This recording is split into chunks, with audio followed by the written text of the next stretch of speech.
Good morning. I came home from work yesterday and I had some new things that I want to share because it's relevant for this week. So I'm going to read this and then we're going to pull some cards and see what we've got going on today. What is that? Okay, so for the this comes from this book, The Daily Planetary Guide, Llewellyn's 2026. Okay, so I'm looking at the week of the 30th to April 5th.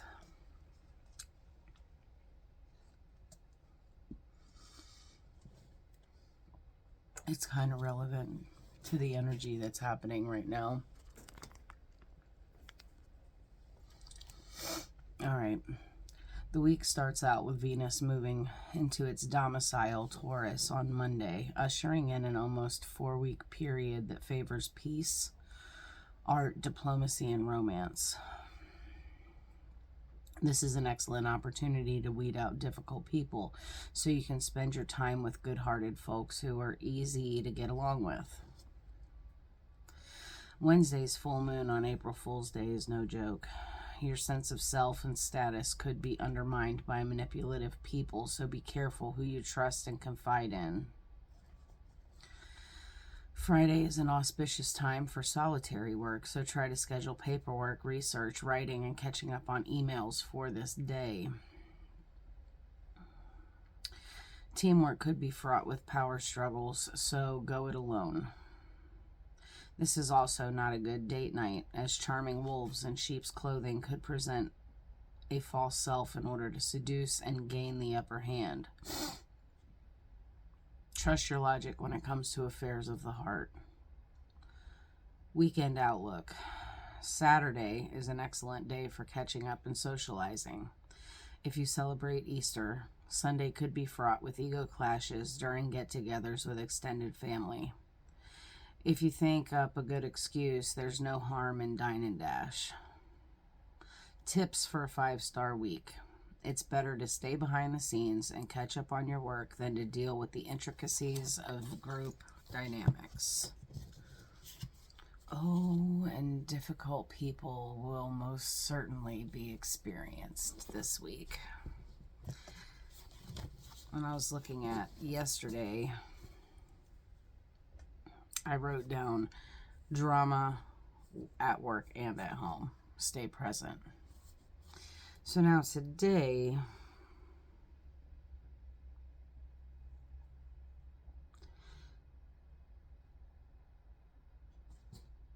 there's some things going on, but I'm not going to pretend I know a whole lot about astrology. I'm going to work on that later, but yeah, man, the moon moving into Libra.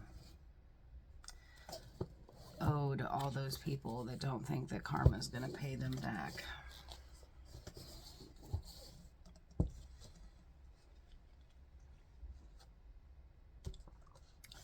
All right, so let's see what the Akashic truth has to say first.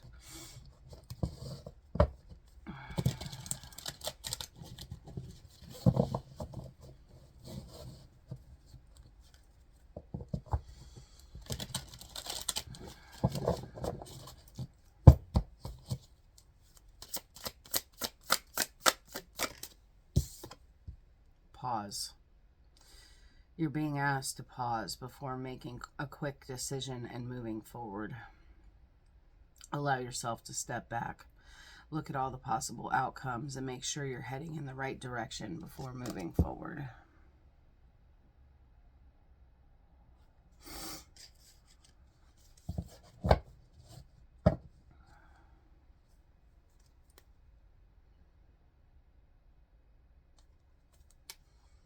Wisdom at the bottom of the deck.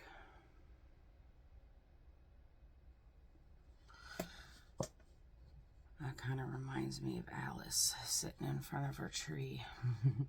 You've been here before and you know what to do, yet you fear disappointing others. The wise choice may not be the popular choice, but choose for the highest good in this situation. Now we've got a situation.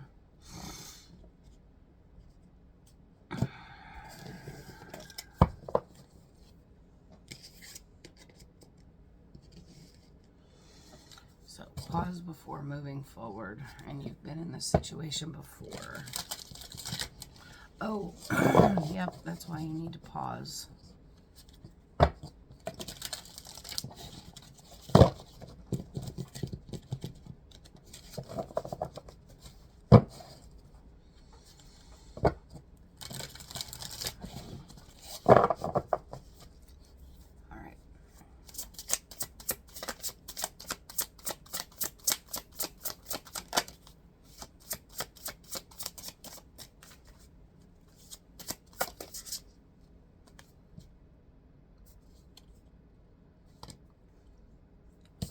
Unmarked Trail. It says Revelation.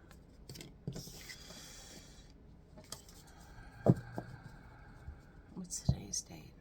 March 30th, 2026. It's a 7-day. No, today's the 31st. It's an 8-day. Heart home with compassion.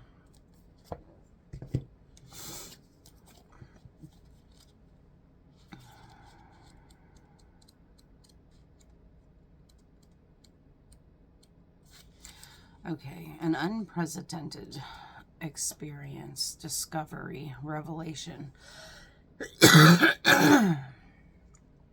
Excuse me. You are called now to embark on a sacred journey.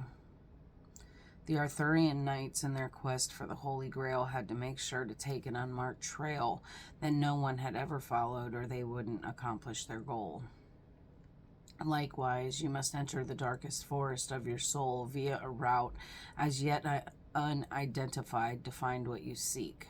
The manicured paths will bring you only temporary pleasure and later great pain.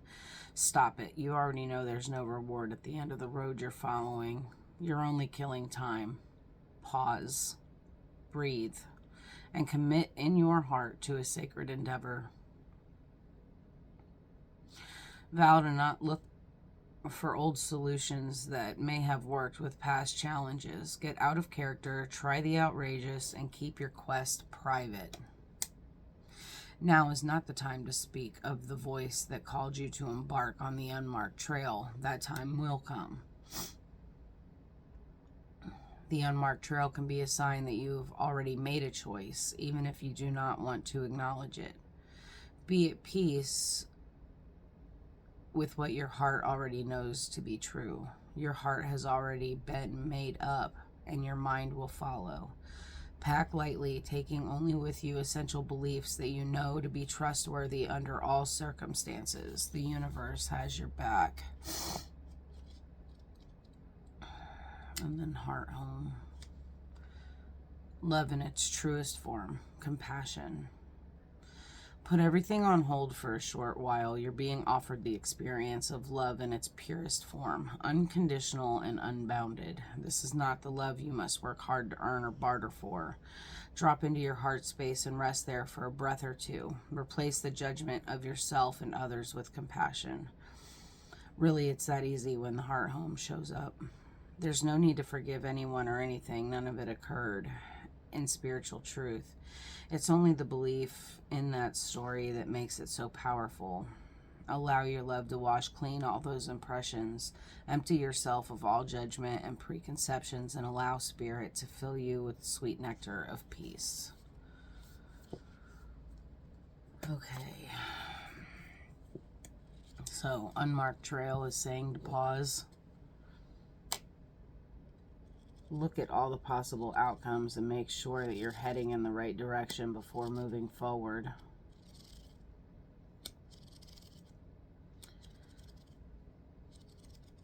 Wisdom says you fear disappearing or disappointing others. Disappearing.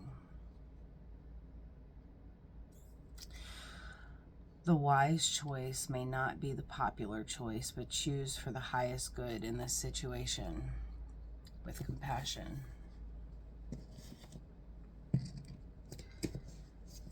All right.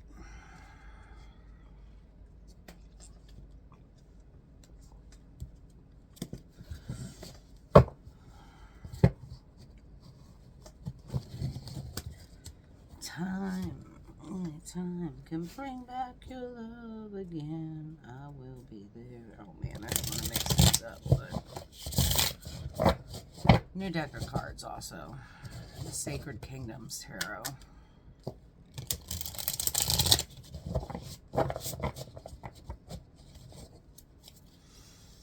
Okay. So we've got the Ten of Swords, an ending, an epiphany, wisdom gained through pain. Oh my God, wisdom gained through pain. Crown chakra opening. The challenge is the Nine of Pentacles. So your freedom, your self-madeness.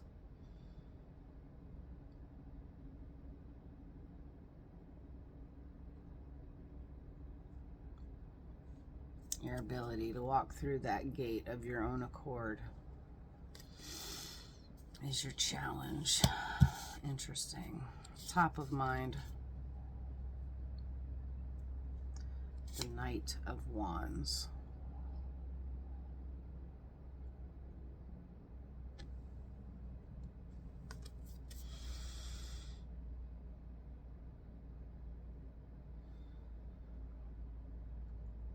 Your passion, your fury is your crowning energy.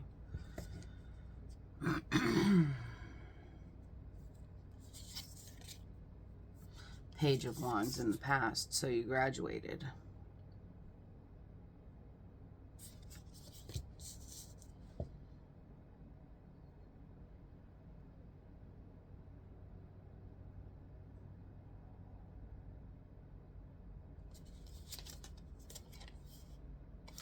The Hermit for your subconscious.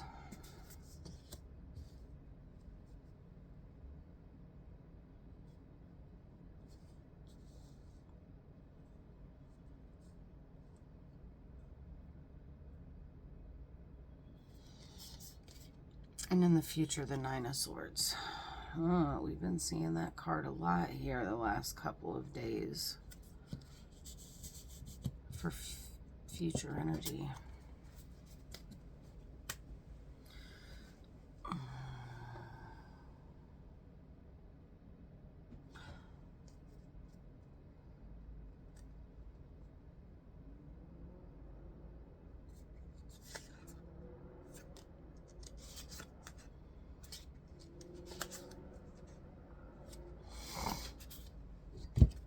Okay, at the bottom of the deck, the Five of Swords.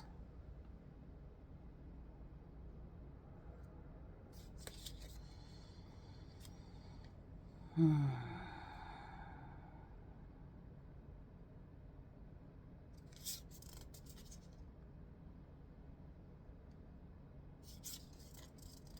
Nine of Cups.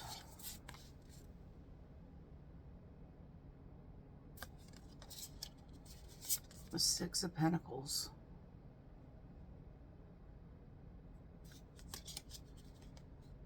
And the Three of Pentacles. It's 9 Pentacles.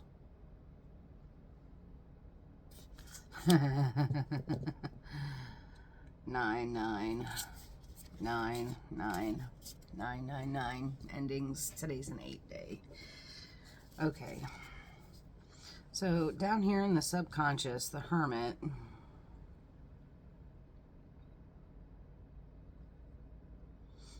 is your wisdom, right? That's going into the cave and seeking your own light, seeking your own wisdom.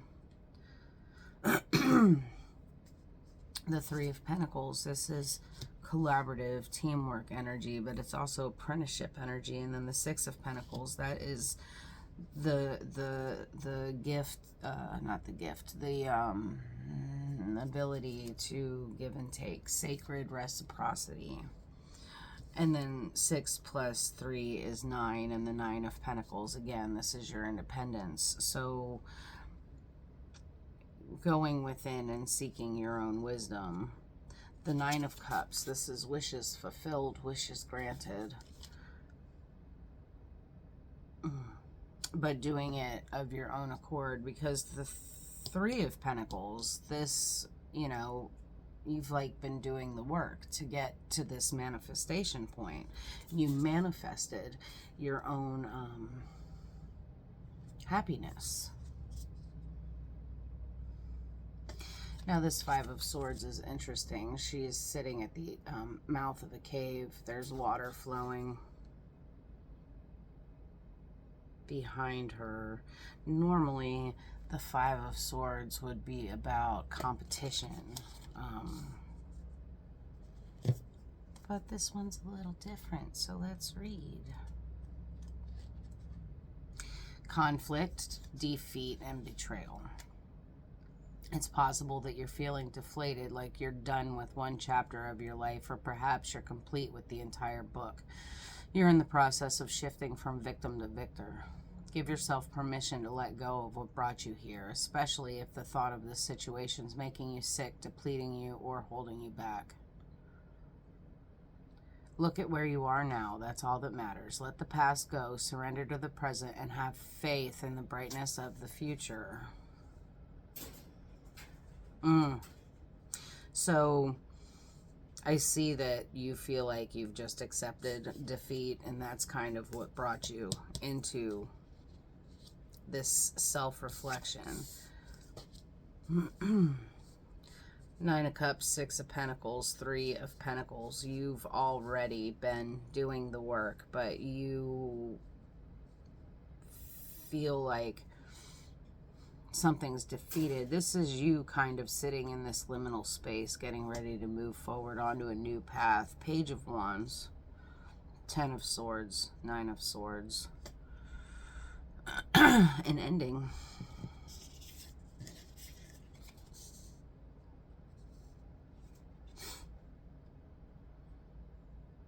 This Page of Wands is like new, exploratory, childlike passion, new passion, passion for new things.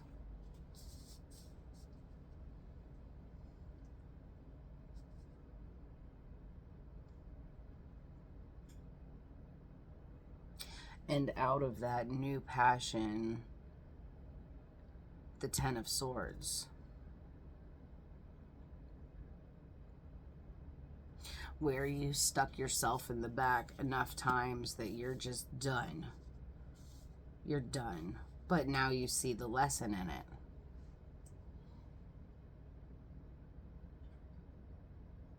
You see the lesson that the nightmare was an illusion all along, and that you already possess the power to create your abundance.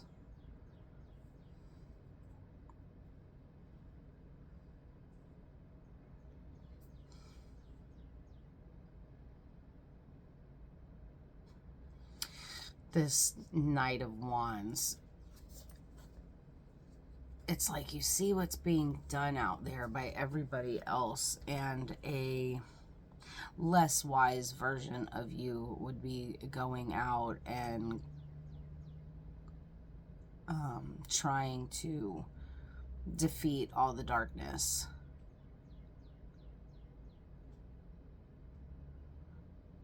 But whatever your revelation is, the revelation that you are self-made, that you are the writer of your own story, that you create your own abundance. You create your own abundance through fire, water, earth, and air. Through every single realm of energy that you walk through on a day-to-day basis. Pause. Take a second to step back into the hermit mode and just remember the wisdom that you learned while you were there. So that way you can make choices based on compassionate, sacred reciprocity instead of reactivity. And with that, I love you guys. Have a great day, and I'll catch you on the next one later.